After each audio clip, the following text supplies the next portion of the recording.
Hello! Today we are going to talk about The Child by Fiona Barton. It is super creepy, which is definitely in my wheelhouse, so we have got to talk about it.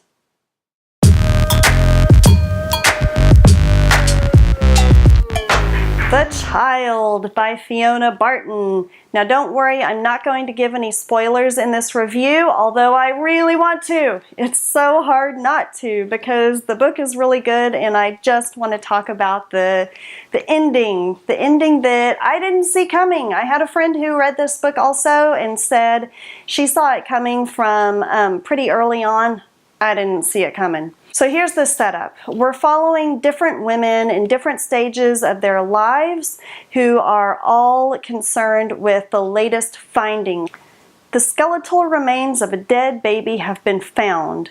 They're really old. We're talking decades old, but they've been found and they've got to figure out whose baby it is. We follow different women who are impacted by this story in different ways. There's Kate, the 50-year-old old school investigative journalist in this book who's trying to get to the bottom of the mystery of what's going on and who seems to genuinely care about all the people involved in this story and just wants to get to the truth so that those involved can find peace. There's also the mom who had lost her baby 40 years ago. It was stolen right out from her when she was a newborn at the hospital. And so this mom for 40 years and the whole family really has been struggling with where did baby Alice go? What's happened? And so when these skeletal remains show up, the mom is kind of hoping, morbidly hoping that there will be a match so that at last the family can find peace and move past this tragedy that's been hanging over their heads for 40 years. There's also Emma. Emma has been struggling mightily. She is married to a man who's about 20 years older than her. She has a mom who seems like a miserable mom. She's kind of a shut-in. She ghostwrites for the ghostwriters. So basically she edits and cleans up their writings that they've done about celebrity memoirs and stuff like that. All things she can do from home.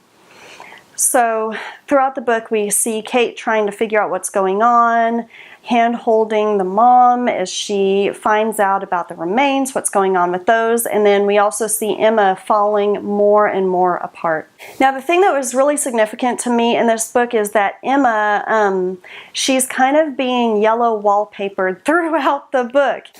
Let me take a moment to tell you what the yellow wallpaper is, just in case you're uninitiated to that story. The Yellow Wallpaper is a short story that was written many, many years ago, and it's pretty darn short, so, and it's public domain. You can get through it pretty quickly for free. It's about a woman who has had a baby, really is probably struggling with postpartum depression, and everyone in her life just wants her to do the rest cure.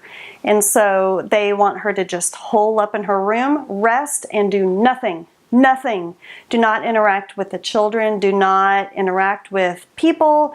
Don't work. Don't write. Don't read. Don't worry her pretty little head about anything. Just lie down and do nothing, think of nothing, be nothing.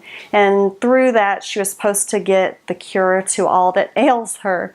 And so we kind of see sort of the same treatment of Emma in Fiona Barton's The Child. Emma has been struggling for a long time with mental illness and just depression. And so, you know, there's a lot of coddling, there's a lot of you just rest, don't you worry about anything, you don't really need to go anywhere. And it's not at all that her husband is trying to push her down or anything like that. Really, her husband is concerned about her, but it's just, it's a tough situation. So, I talked about the yellow wallpaper. I'm going off on a tangent here. I'm kind of taking a left turn with this, and I'm going to talk about Gone Girl for a moment. Gone Girl.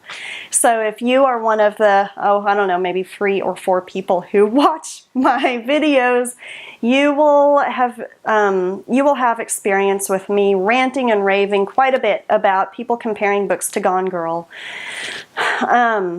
This is for many reasons. I love the book Gone Girl, and I love many of the other books that have been compared to it, but good gravy, can we stop with the comparisons? Here's why it bothers me so much. Number one, the comparison is unfair both to Gone Girl and to the book that's being compared to it.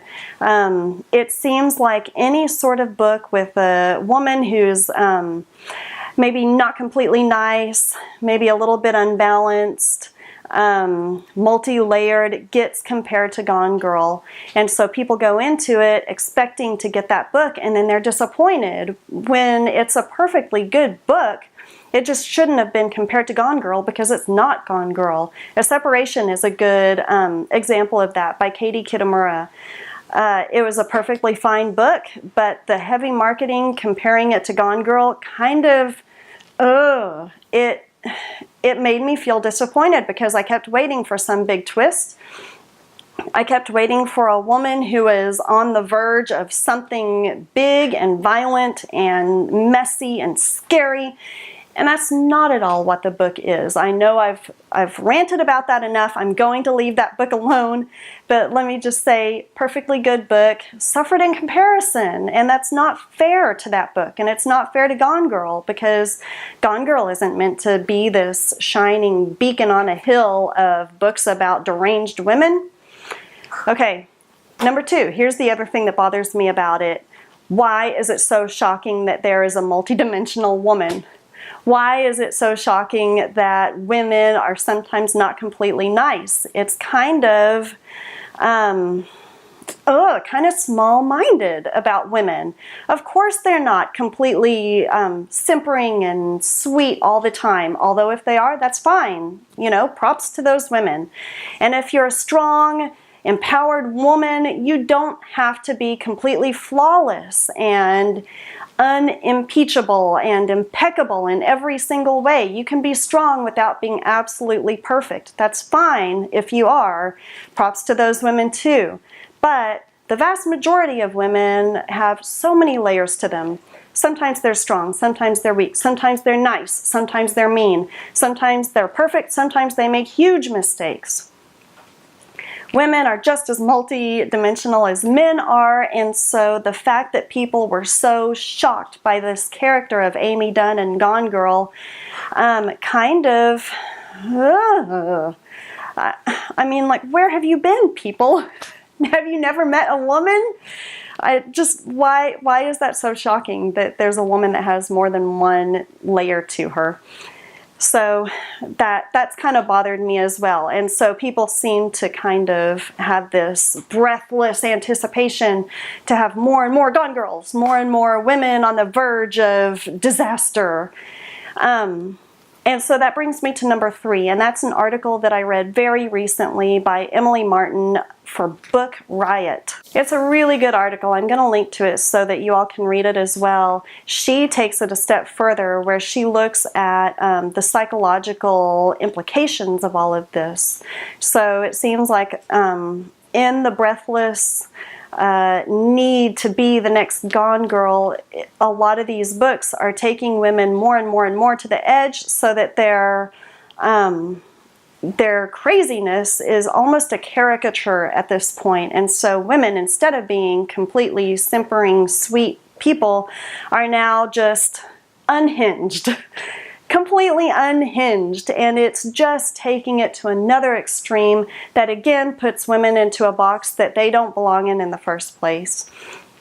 She also points out that there's a strong incidence of either substance abuse or mental illness that really should be addressed and is kind of setting up these women to be these dangerous women to watch out for when really they're just women who need treatment.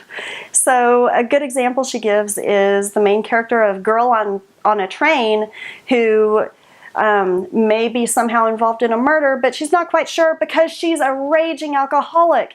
Get this woman to a treatment facility already. So I'm going to read to you a little bit from the article by Emily Martin for Book Riot where she kind of draws the comparison between the off-kilter woman and mental illness or this stereotype that's been drawn in books these days. Her craziness is not a personality, and her bouts of insanity that not even she can control allow for absolutely any twist possible that the writer wants to imagine. How very convenient, how very lazy, how very problematic.